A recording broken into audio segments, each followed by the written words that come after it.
Oh, hi. Sorry. I didn't see you there. I was just having a little fun.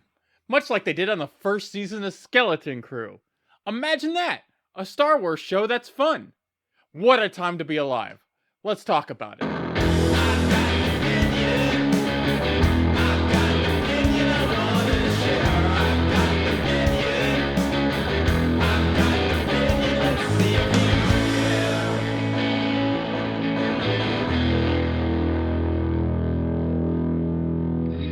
Skeleton Crew is a fantastic new show set in the Star Wars universe, starring Jude Law and, get this, some kids. That's right, this ostensibly is a kids' show, Goonies style. That, of course, isn't to say adults can't love it. I sure did. But this show seems to try and get back to its Star Wars roots and move back towards their target demographic of kids and away from the toxic basement dwellers who throw a tantrum online every time a person who doesn't look like me picks up a lightsaber. And boy howdy, what a welcome move that is. This show is such a blast because of it. Seeing the very familiar Star Wars universe through extremely sheltered kids filled the story with heaps of wonder and whimsy that has been missing from Star Wars for some time. Don't get me wrong, I love stuff like Andor that's very adult and grounded, or mythical shows like The Acolyte, see my review here. But sometimes it's good just to have a silly little adventure with no galactic consequences. In fact, one of the show's greatest strengths is how little it has to do with the rest of the Star Wars universe. There were no shoehorn cameos, no characters from other shows or movies, no connective plot threads. If you've never gone out and seen yourself a Star Wars, you'll understand like 95% of this show.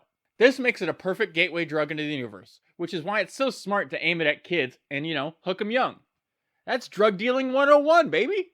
There are still some Easter eggs that lifelong fans like me will get, but none of them are essential to the story and really just make for some good, immersive storytelling. That isn't to say that the reveal of the supervisor as a giant supercomputer wasn't a little disappointing though, as I personally was hoping it would be Honda Anaka. But I'm glad they erred on the side of keeping the show self-contained in the end. This is a total side tangent, but speaking of Easter eggs only the old heads would get, wasn't it great to see Jaleel White in something again? A lot of the TGIF stars I grew up watching either disappeared into the ether or turned into assholes, so it feels great when one of them makes it out alive, reputation intact.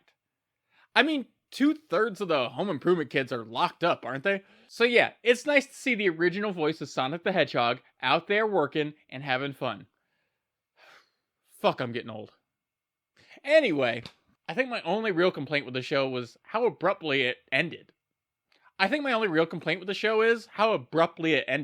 The finale cuts to credits almost the instant the action's over. I could have used at least a small epilogue scene, set maybe a week or so later, showing me the kids getting back to life on At-Adin, interfacing with the New Republic. Maybe even set up Season 2. But unfortunately, in this nightmare age of streaming, even the best stuff is never guaranteed a next season, so maybe they wanted to keep the show self-contained in a completely different sense, to hedge their bets. If they are going to do a Season 2, and I hope they do, they better act fast. Kids don't stay kids long, and I'd love to see these young talents reprise their role. Although, I have a pitch for Disney if they do decide to wait a few years. So here's what you do. You wait till these kids hit their teens. Then you have them come back as these characters, but this time, they have to save a whole new batch of kids that have gone missing. Maybe Wim is now in training to be an X-Wing pilot, rounds up the gang to hunt down the pirates that took the kids hostage to gain access to the Mint.